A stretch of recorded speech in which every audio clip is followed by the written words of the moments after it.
How's it going, my aristocrats? Hope you're all having a good day. Coming back at you with another one of these videos, and today we're going to be talking about how to put yourself out there. Why is this so important? So, a little bit of background about me. I'm an academic advisor. I coach a lot of students. I work within the academic system. I'm within the university and everything.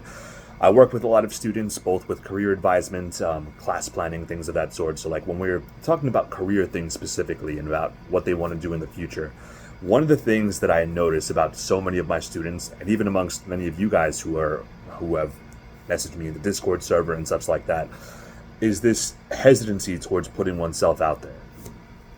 And believe me, I get it.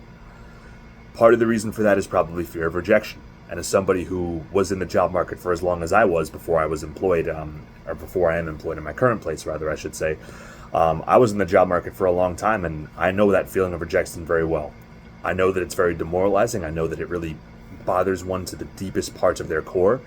But unfortunately, it's a necessary step to get over to the other side of that.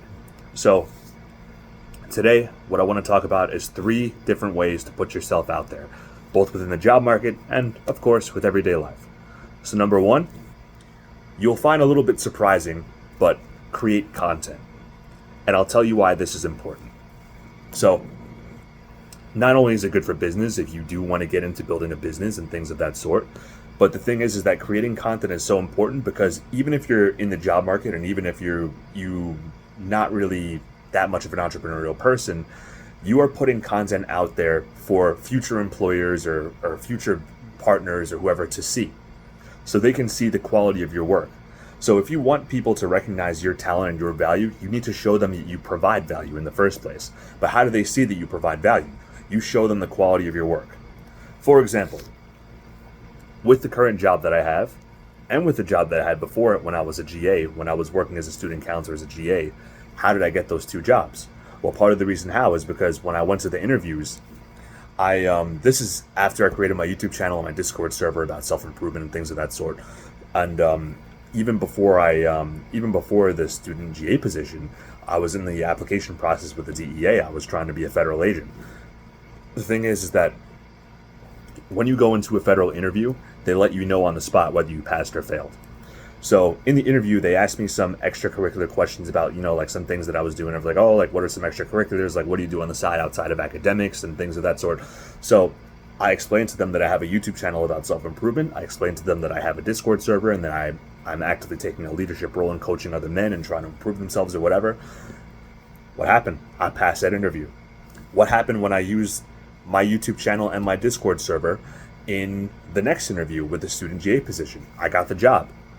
What happened when I brought those things up for the interview for the job that I currently have? I got the job. And even with my current job, that wasn't the only way that I showed my receipts and showed the quality of my work. What I also did was I mentioned this in the previous video as well, but I also brought the receipts from my previous job, rather the Excel spreadsheets of the students that I've coached and the end of year report and all of those things. And I put them all in a manila folder and I brought them to the interview to show physical receipts that I can do the job and the quality of my work. So that's how you can put yourself out there. And for you guys who are just getting started in the job market, presumably, and who are just getting started in life, presumably, start creating content so that when you do network and when you do go to interviews and things of that sort, you have something to bring up as substance, something to definitively prove the quality of your work. Which brings me to my next point. My next point is, how are people going to see your work? That brings me to point number 2, networking. Networking is extremely, extremely important when it comes to trying to get a job, when it comes to relationships, when it comes to trying to build a business, when it comes to romantic relationships or things of that sort. Like, it's so important to network. But the thing is that you can create as much content as you want. You can post on YouTube, you can have your own Discord server or whatever. But the thing is that no employer or no business partner is going to know about it if you don't network. You have to be able to network and you have to refine your social skills in the process. How do you refine your social skills? Practice. Networking is something that takes a lot of practice. It does. As somebody who was in the job market for quite a while, I was not the best at networking at first, I do admit. I wasn't so great at it, but I don't think anybody is at first.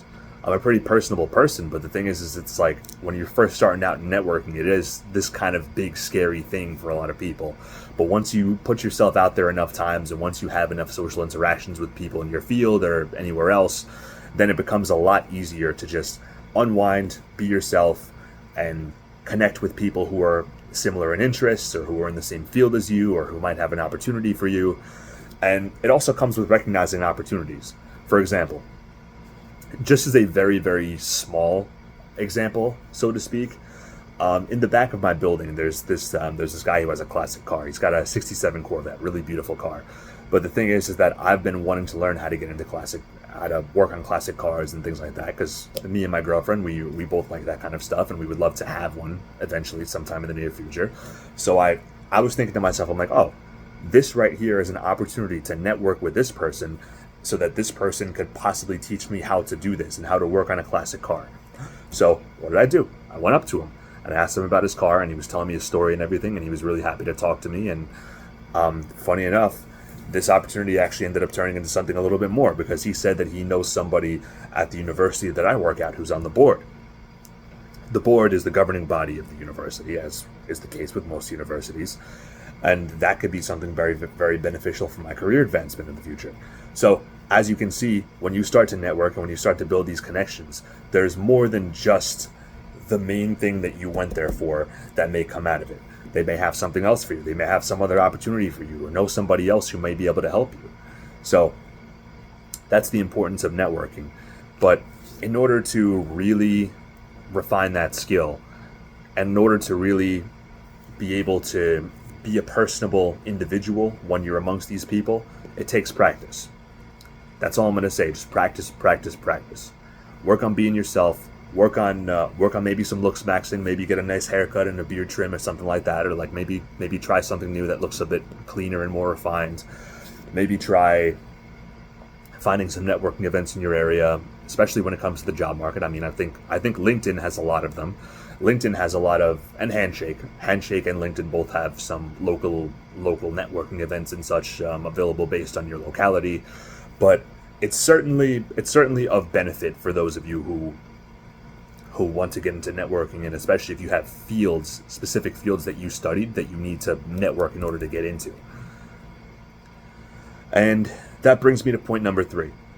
How do you be a personable person or a personable individual? That sounds so repetitive to say personable person, but anyways, how do you be a personable individual when you go to these networking events?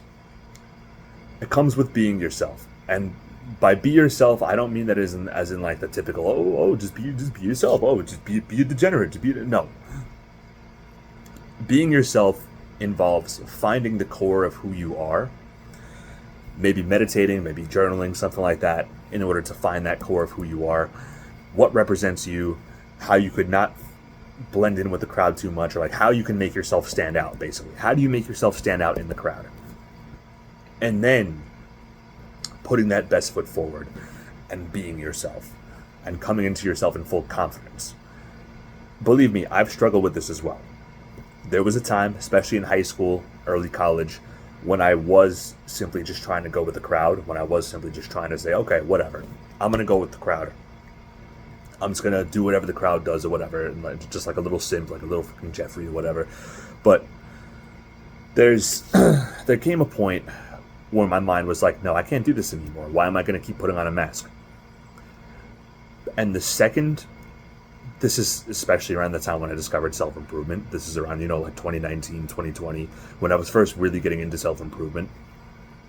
The second that I sort of dropped that mask, and the second that I sort of came into myself as who I was supposed to be, somebody who's interested in the things that I am, such as history and geography and culture and things like that, and somebody who approaches life from that standpoint as opposed to the standpoint that most people like to approach it from. That's what made me stand out, and that's when I started getting recognition for myself. So I know there's a lot of you that are trying to mask yourselves and trying to just blend in with the crowd, go with the flow, whatever, but don't do that, because it looks bad. It looks inauthentic and it looks fake. Because I know, especially as a career advisor, I know when somebody's being fake with me. Unfortunately, it's a lot of people. But I know when somebody's being fake. And most people are not stupid. Most people can tell when somebody's being fake. So that being said, when you follow the crowd to the extent that most people do, it comes off the wrong way because it makes you look inauthentic. It makes you look like the weakest version of yourself because people can automatically tell that you're just trying to blend in. So, that's my 3 tips, guys. 1, create some content. 2, networking and learning how to refine that skill. And number 3, being yourself while you're networking. And one more thing to add on to being yourself as well, it also shows in your work. It does. You should be yourself in the content that you create as well because it reflects in your work and it reflects in your authenticity as a person. So the authenticity part is not just for networking, but it is also for the content creation part that is at the beginning of this, as tip number 1. Content creation is very important, but the thing is that it can only go so far. And it will take you much further if you are being your authentic self when you're doing it. That said, do the hard work, even when you don't feel like it. See you on the next one, lads. Peace.